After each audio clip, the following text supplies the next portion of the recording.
John woke to the harsh shake of the shuttle as it struck the swamp below. The cabin lights flickered and cold liquid seeped through the cracked floor plates.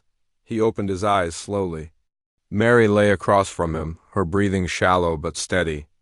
Green mist swirled around the viewport. John tried to call out but only managed a raspy whisper. The exploration team had known the landing would be risky. The planet had earned its name for the dangers that lurked in every corner, but the company insisted on quick results. John and Mary had argued over their safety standards, but the orders came down from above. Now they paid the price. John rolled from the seat and tested his legs. Pain shot through his calf, but he forced himself to stand. He moved to Mary's seat and gently shook her. She blinked and managed a weak nod. He helped her out of her harness and checked her arm. Blood had soaked into the sleeve of her suit. Outside, the swamp stretched in every direction. Thick vines draped from tall trees with twisted trunks. Bioluminescent spores floated in the air, casting an eerie glow. The smell of decay filled John's nose. He could not see any sign of the crash-landing beacon. The antenna had bent under. The impact. Inside the shuttle's small storage compartment, Ryan fought to free the emergency supplies. The door jammed on the warped metal. He grunted and kicked the panel until it gave way. Inside were water filters, nutrient packs, and a limited supply of medkits. Lisa stayed by the door, scanning the murky water creeping into the cabin. "We need to move," Lisa said. Her voice trembled. She squeezed Ryan's arm for strength. Ryan nodded. He grabbed the supplies and stepped into the swamp. The water reached his knees. He held one arm above his helmet and used the other to balance himself on a mossy root. John and Mary joined them. Mary leaned on John as they moved slowly. John kept his eyes on the horizon, looking for any safe ground. His heart pounded in his chest. Every sound felt amplified. Distant screeches echoed through trees. Wings flapped overhead. A low rumble vibrated in the air. John thought it might be thunder, but the sky remained clear. He remembered the warning from base. This planet's weather patterns could change in an instant. With every step, their boots sank deeper, the water turned darker. Brown sludge clung to their suits. John swallowed hard, trying not to think about what lay beneath the surface. "There is a ridge up ahead," Mary said, pointing through the mist. She sounded hopeful. John blinked. He had almost missed it. A gentle rise of land, covered in moss and small shrubs. It looked only slightly higher than the swamp, but it might give them a place to rest. They climbed the ridge. The ground felt firmer underfoot. John crouched and inspected the soil, loose gravel mixed with mud. It might not hold their weight for long, but it was better than the swamp. Ryan and Lisa joined them. The medkit sat open on the ground. Mary winced as Ryan cleaned the wound on her arm and wrapped it tightly. "Thanks," she whispered. Ryan gave a small nod. "We need to move fast. I will set up the shuttle's distress beacon here. It might reach orbiting ships." He opened the damaged panel where the beacon once stood. The wiring looked scorched. He turned his scanner to the panel and ran diagnostics. The device flickered to life, but the signal strength was low. John knelt beside Ryan. "Any chance it will work?" Ryan sighed. "Maybe. It will send an automated pulse every hour." "Someone might pick it up." Lisa scanned the trees. "We should keep watch. We do not know what will come," John agreed. He took the scanner and pointed it at the murky forest. The readings showed movement. Something large paced just beyond their view. Mary stood and placed a hand on John's shoulder. "We cannot stay here long. Any moment they will come." John closed his eyes for a moment. He thought of home. He thought of his family waiting for his report. He thought of the mission's purpose to find new resources for a dying Earth. But now he wondered if he would ever see home again. He opened his eyes and looked at his team. They were still. The glow from the spores lit their faces in patches of green. They had trusted him to lead them. He would not fail them. "We rest 10 minutes," he said. "Then we move again." Mary nodded. Ryan returned to the beacon panel to monitor its signal. Lisa pulled a small container of filtered water from her pack. She handed cups to everyone. They drank slowly, mindful of the limited supply. The swamp was silent now. The only sound was the hum of the beacon. John watched the trees, waiting. After 10 minutes, he stood and rubbed his legs. "Time to go," he said. They climbed down the ridge and moved toward the east. John led the way through dense vines. He paused when he heard a breath behind him. He turned to see Mary. "I wish we had more supplies," she said quietly. John offered. "Comfort? We will find more. We will survive this." She nodded and took his hand. Together they walked into the unknown swamp, hoping their distress call would reach help before it was too late. The humans found a small clearing as the swamp thinned. John led them on, guided by the dim light from bioluminescent spores overhead. Ryan carried the distress beacon panel, checking its signal strength every few steps. Mary and Lisa followed, scanning for any safe spot to rest. The clearing held twisted trees arranged like sentinels. Their trunks were thick and black, with bark that felt hard as stone. Moss hung in heavy curtains from low branches. The ground was damp but firmer than the swamp. They set down their packs and settled in a circle. John cleared debris and laid out a tarp they salvaged from the shuttle. He knelt and arranged nutrient bars and water filters in the center. Lisa opened a compact stove and lit a flame. Soon the sweet heat of hot packs warmed their senses. Mary blew on her small cup before sipping. "The beacon reports 60% signal strength," Ryan said, pointing his scanner at the sky. "If it holds, we might get picked up in a few hours." John nodded. "We make camp here. We stand watch in shifts." Lisa nodded. "I will take the first watch." They agreed on a schedule. Ryan would rest first, then Mary, then John, then Lisa.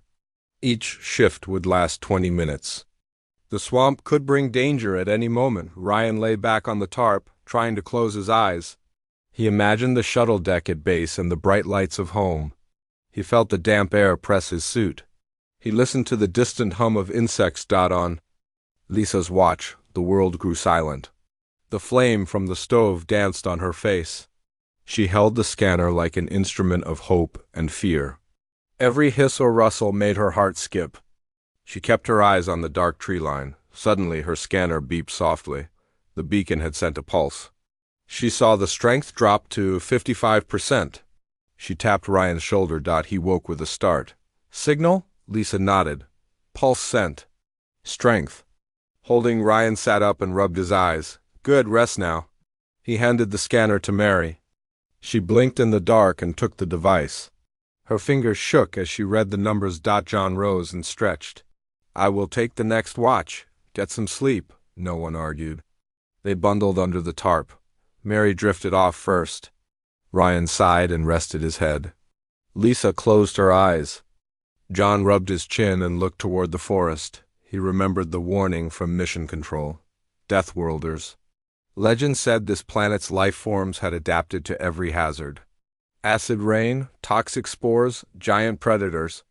Nothing could kill them. The humans were amateurs here. John's mind raced through what he knew. Extreme cold tolerance, immune to venom, fierce strength, dedicated to protect their territory. Deathworlders rarely attacked unarmed intruders, but they did not trust strangers. A rustle reached his ears. He rose on one knee and pointed his scanner at the noise. The readings glowed faint. Something moved just beyond the trees. He raised a hand to silence the others. Ryan opened one eye and saw John's finger to his lips. Mary and Lisa lay still, breathing shallow. John strained to see shapes. In the dim light he made out 3 forms, tall and broad. Their silhouettes bulked under the canopy. They shuffled, step by step, creeping toward the camp. John steadied himself. He grabbed the scanner and clicked a button. He whispered into the mic. 4 o'clock. 3 targets. Approach slow. Stay quiet. Ryan sat up and took the mic. His voice nearly shook. Understood. All sensors warned of a threat. The humans could not match their strength. Their only hope was to show they meant no harm. John raised his palms slowly. He shifted onto both feet and stood at the edge of the tarp. He spoke softly. "We are humans. We are lost. We need help. We come in peace." His words floated in the damp air. The figures paused. They stood still like statues in the forest. John's heart pounded. He kept his eyes on them. After a long moment, one figure stepped forward. It towered 6 feet tall. Its skin was a pale gray-green. Veins pulsed under its thick hide. 2 glowing eyes stared at John. John swallowed and crouched slightly. He offered the hand with the scanner. The creature looked at the device but did not reach for it. Behind it, the others watched. They held wooden staffs tipped with bone. Their heads moved in slight tilts, as if they were listening. Lisa shifted and reached for John's arm. He shook, his head in motion for calm. The lead Deathworlder clicked its tongue. A soft trill followed. The sound vibrated in the air. John felt the ground beneath him tremble. He realized they were communicating. He mimicked their tilt of the head. He pointed at himself. Then he pointed at the creature. "John," he said. "John." The creature repeated the trill. Then it stepped forward. Its foot sank into the damp earth. John felt the power in its legs. He held his breath. The creature raised one hand. Its fingers spread wide. It spoke another trill. Ryan typed a note in his handheld recorder. He mouthed to John.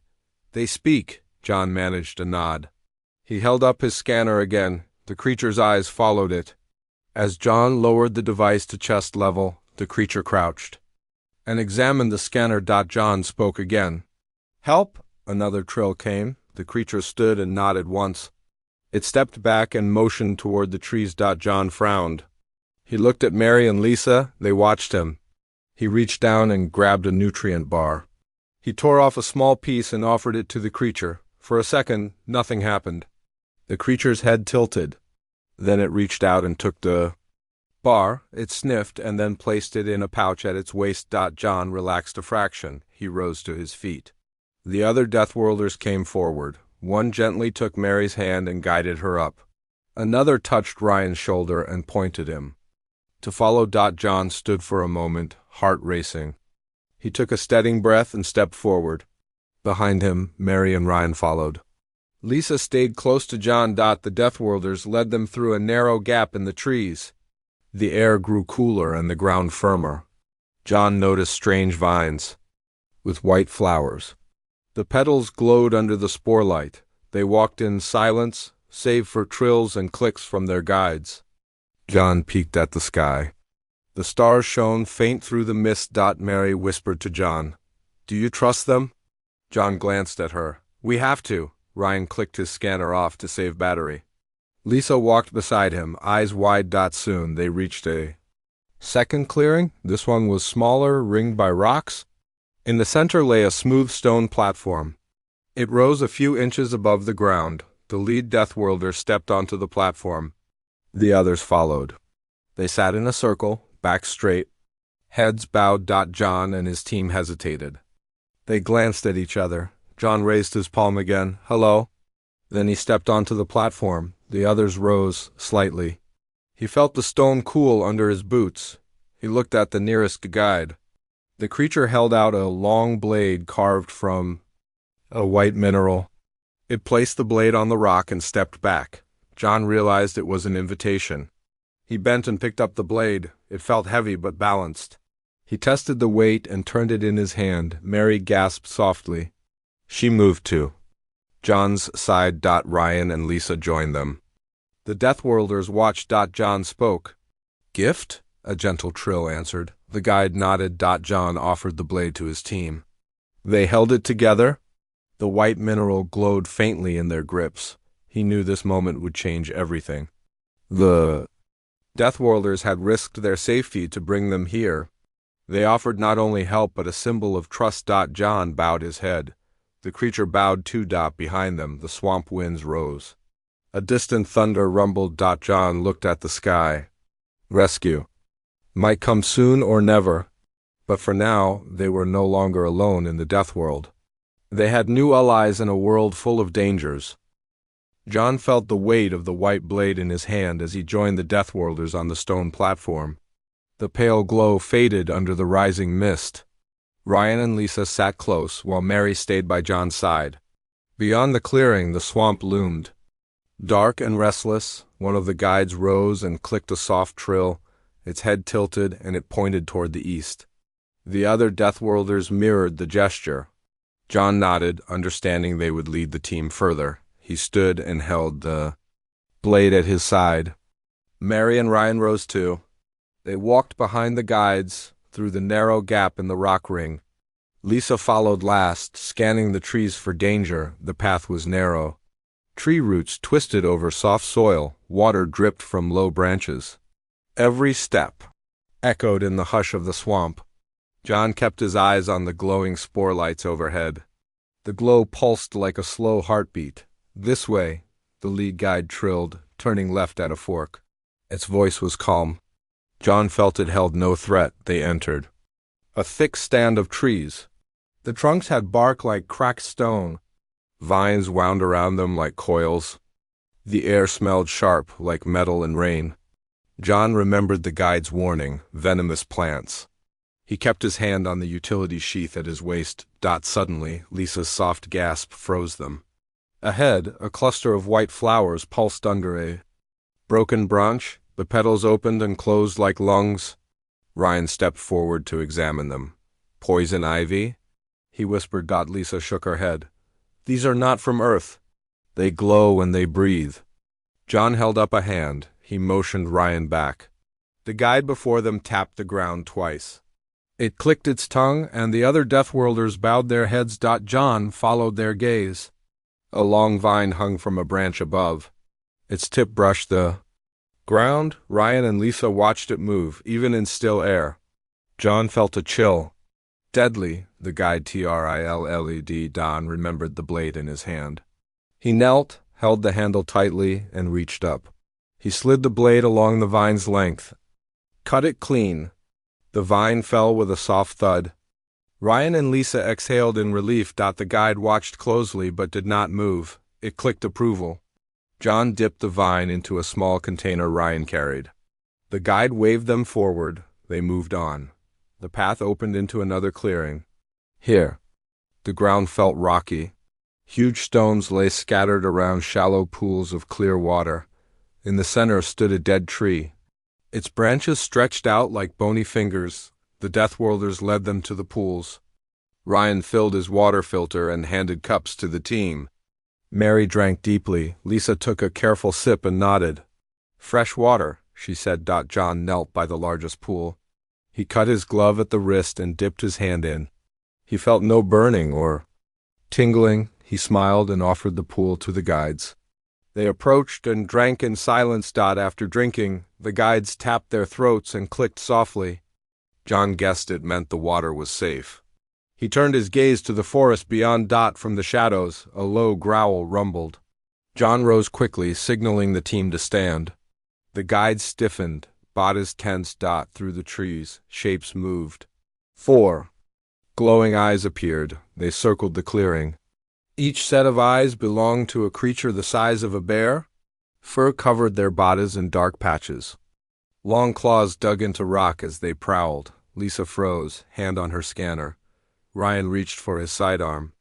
John raised a palm to stop him. He recalled the Deathworlders' warning. These predators were quick to strike. They attacked anything that moved. The humans had no chance alone. The lead guide stepped forward. It bared its teeth in a slow growl. The other Deathworlders moved to form a line between the humans and the predators. John watched, heart pounding. The guides clicked and trilled in low tones. Their voices rose like drums. The predators advanced, their jaws bared, saliva dripping. The guides held firm. One raised a staff and struck the ground. The sound echoed. In that moment, the hunters lunged. Claws flashed. The guides responded in kind. A battle began around the clearing's edge. John saw the white blade swing in swift arcs. Another guide used pressing kicks to drive back a predator. Mary shouted, "Stay back!" She pulled Ryan and Lisa. Behind her, John gripped the blade tight, ready to defend. But he trusted the guides. They fought with strength and skill born of living in this world. In seconds, the predators lay on the ground, wounded and retreating. The guides pressed forward until the growls faded in the distance. The clearing fell silent again. The guides stood tall, chests heaving. John approached and knelt. He placed his hand on the platform rock and bowed his head. One guide stepped close. It placed its hand on his shoulder. John looked up and saw its eyes glow softly. He nodded in gratitude. It trilled a soft melody. The notes hung in the air like a promise.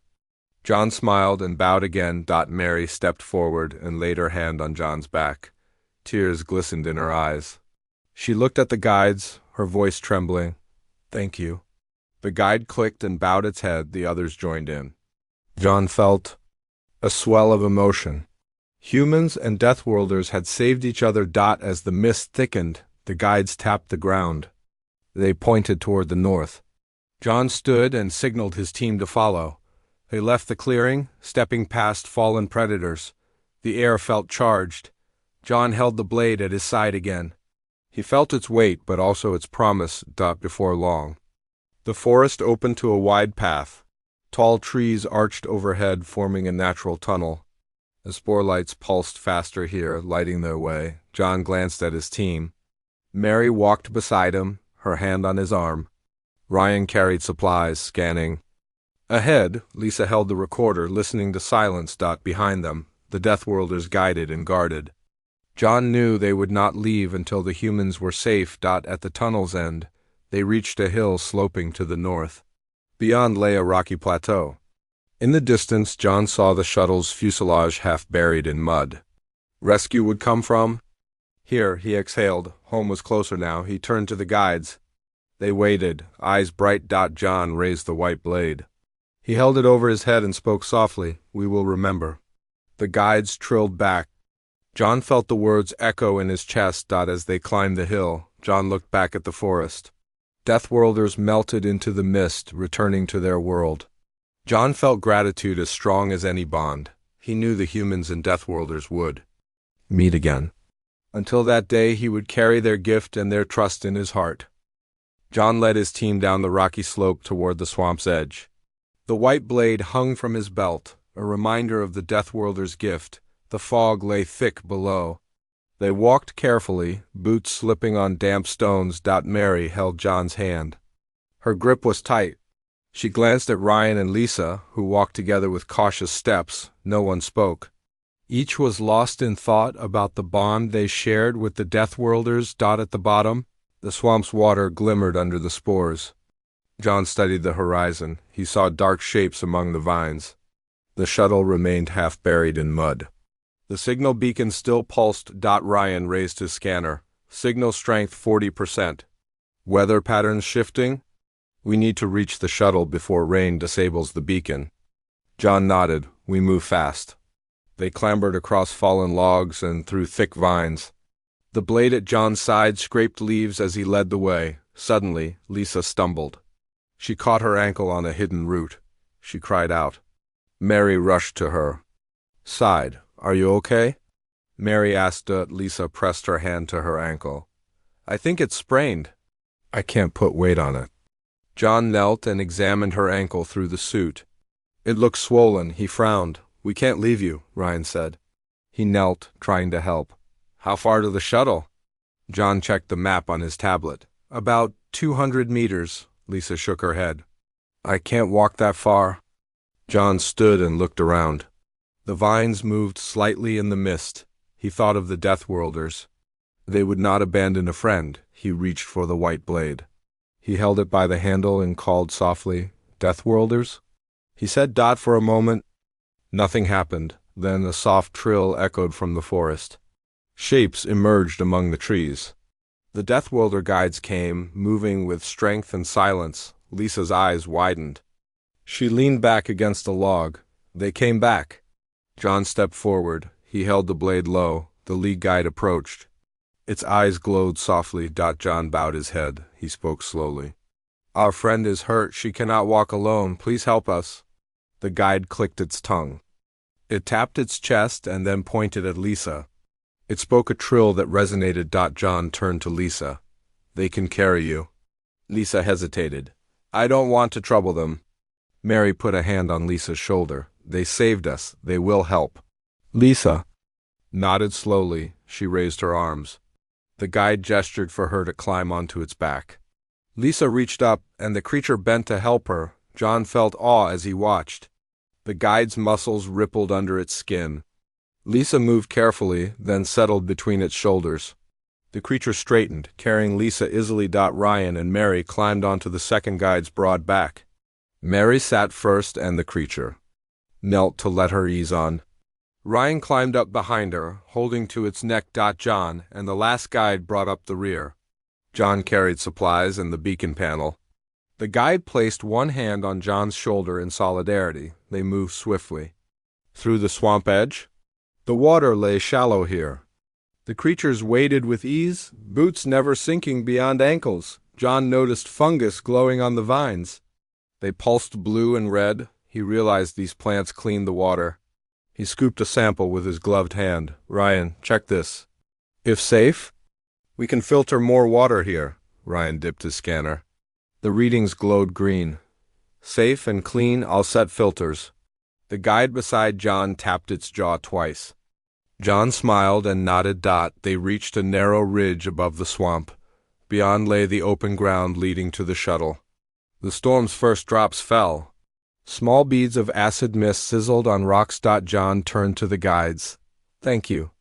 The lead guide trilled and tapped its chest.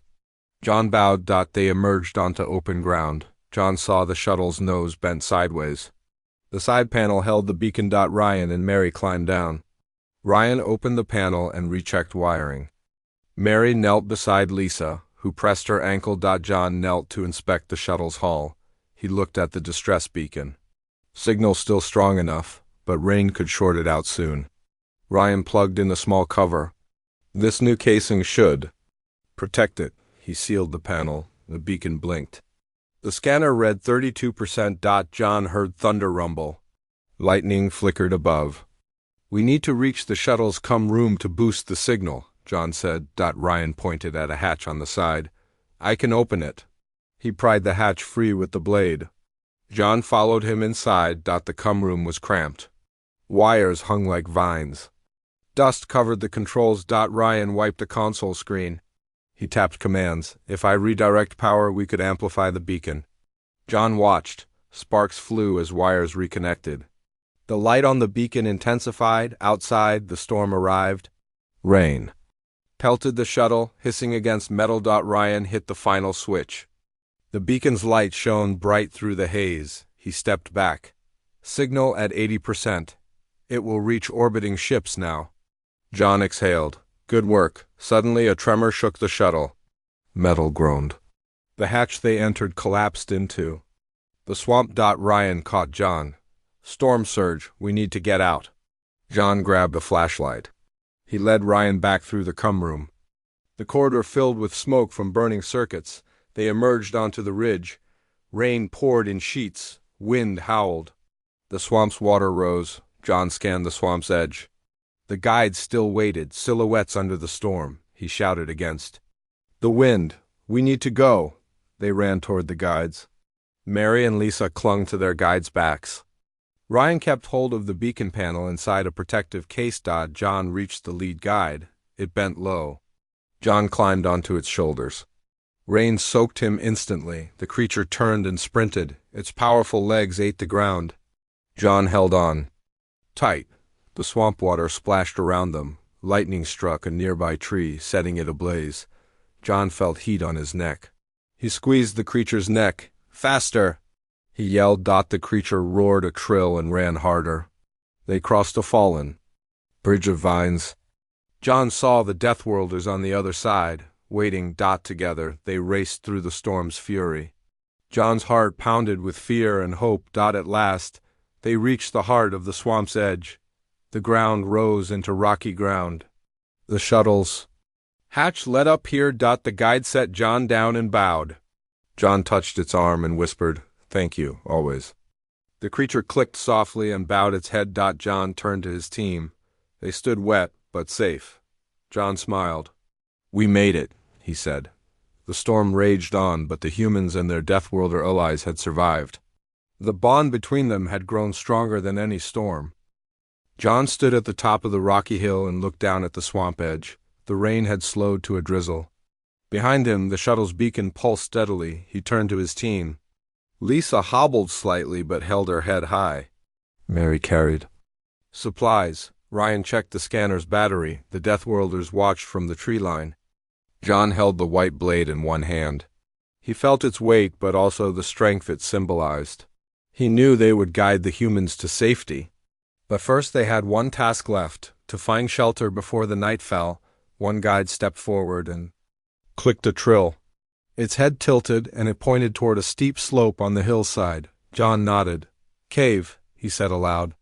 The guide repeated loudly, then tapped its chest. John understood. They would show them a hidden cave system. Mary pushed a broken branch aside and motioned for John to follow. The guide led the way, slipping easily over wet rocks. John stumbled at first, but the guide's steady pace kept him moving. Lisa and Ryan followed behind. They reached the cave entrance. It lay half hidden by vines and moss. Water dripped from the ceiling. The entrance was low and narrow. John crouched and dipped his hand into the pool before stepping inside. The water was cool and fresh. "Good," Ryan whispered. "We can filter more water here." John nodded. He left the blade with the guide at the entrance. Then he crawled inside. The chamber opened into a wide hall lit by glowing crystals embedded in rock walls. The light was soft and blue. It reflected off shallow pools. Mary gasped at the sight. "It's beautiful," John smiled. "This will keep us safe tonight." They moved into the cave. Dripstones formed columns from ceiling to floor. The air smelled of earth and stone. Far ahead, the hall split into 3 tunnels. Arjan swept the scanner around. "Signal is still strong." "This cave won't block it." Lisa limped forward. "I can rest now. The guides will keep watch." The guides took positions at the tunnel entrances. They stood silent and still. John led his team to the largest chamber. Flakes of mineral glittered on the floor like stars. John knelt and picked up a piece. It broke in his hand, revealing bright white veins. He handed it to Mary. She examined it with wonder. "This planet is full of surprises," she said softly. John looked at the walls. He noticed lines carved into the stone. Large symbols formed patterns around the chamber. He traced one symbol with his finger. It resembled 2 hands clasped. "Look," he said. Ryan came over. The scanner glowed faint. "These carvings are old, very old." Lisa moved closer. "Do you think the Deathworlders did this?" One guide clicked twice and tapped its chest. Then it pointed at the carvings. The team watched. John ran his hand over another carving. It showed a human figure and a Deathworlder figure standing side by side. Vines arched above them as if protecting both. Mary gasped. "It's a story," John nodded. "A story of unity." Ryan scanned the walls with his light. He found more carvings. Scenes of sharing water, hunting together, building shelters. Each panel celebrated cooperation. "We are not the first to be saved here," Mary said. "Our bond goes back centuries." John felt a surge of hope. "We should record this. It will show how 2 species can live in peace." Lisa pulled out the recorder. She began describing the carvings in simple words. John pointed to each panel as Lisa spoke. The guides watched quietly. As they worked, the cave's air grew colder. John pulled Mary closer. "Let's set up camp here," he said. Ryan arranged the supplies near a dry corner. Lisa laid out the tarp. Mary set up the stove. John retrieved the blade and placed it on a flat stone altar at the chamber's center. He bowed his head in gratitude. Outside, night fell.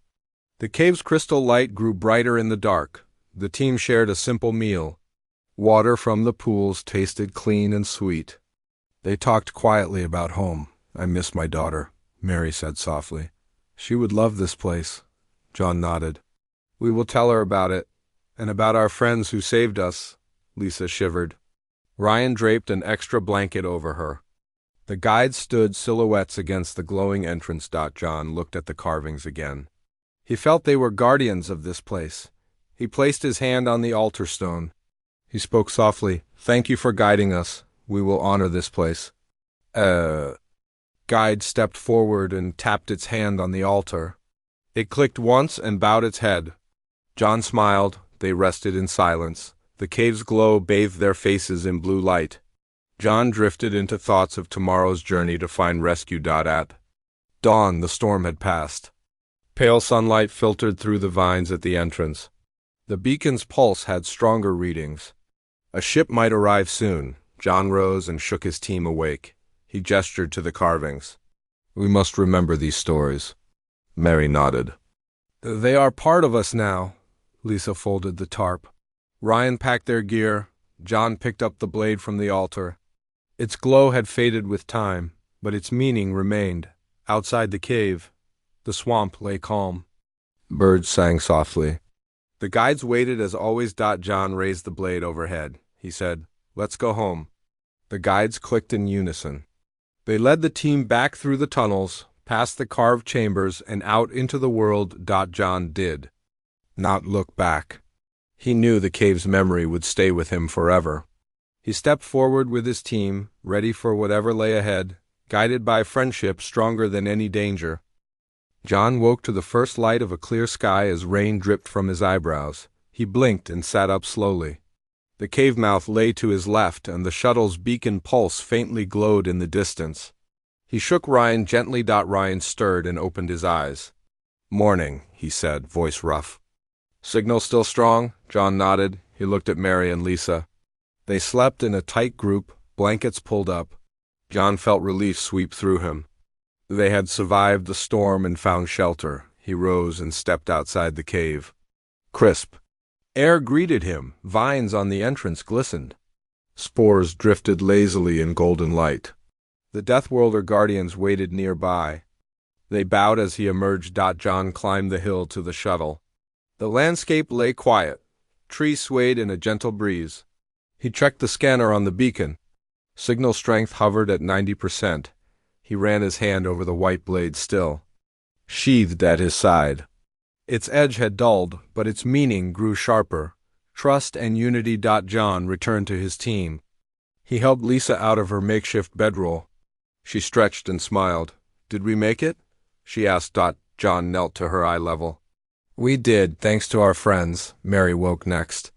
She rubbed her eyes, seeing the morning sun. "We should head to the crash site and salvage what we can," she said. Ryan yawned and packed supplies. "And then we wait for rescue." John led them down the slope. The guide who carried him the night before met them at the bottom.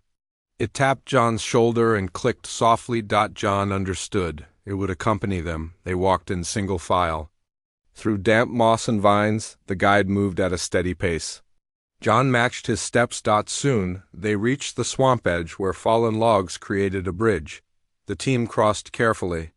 Beneath, water swirled around roots. At last, the shuttle stood, battered but whole. Its hull bore scratches, and the nose lay bent, but the main body remained intact. John felt hope bloom. Ryan knelt by the main panel.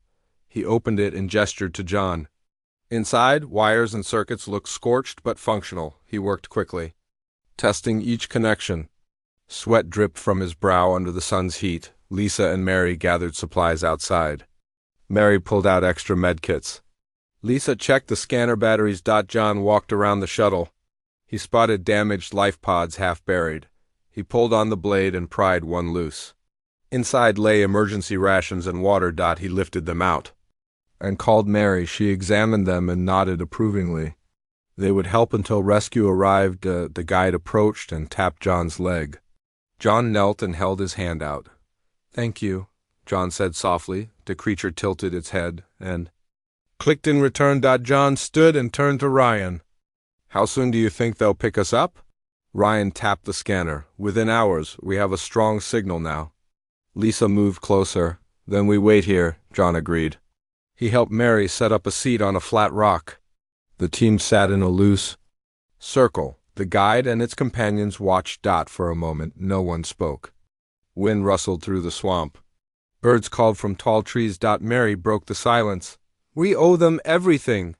John squeezed her hand. "We will never forget," Lisa nodded. "We have stories to tell," Ryan smiled, "and proof." He held up the recorder and the scanner data. John looked at the Deathworlders. He rose and held the white blade aloft. Light gleamed on its edge. To our friends, he said, who answered our call for help and showed us kindness. He lowered the blade in salute. The guides clicked in unison, heads bowed. A distant hum reached their ears. Lisa pointed upward. Through the trees, a rescue ship's silhouette appeared. Bright lights cut through the swamp mist. The ship glided low and hovered above their clearing. John stood, heart pounding. He waved his arms. The ship's doors opened, revealing a ramp. A team of humans in clean suits stepped forward. Their radios crackled. "We received your signal." One voice said, "We're here to help." John exhaled.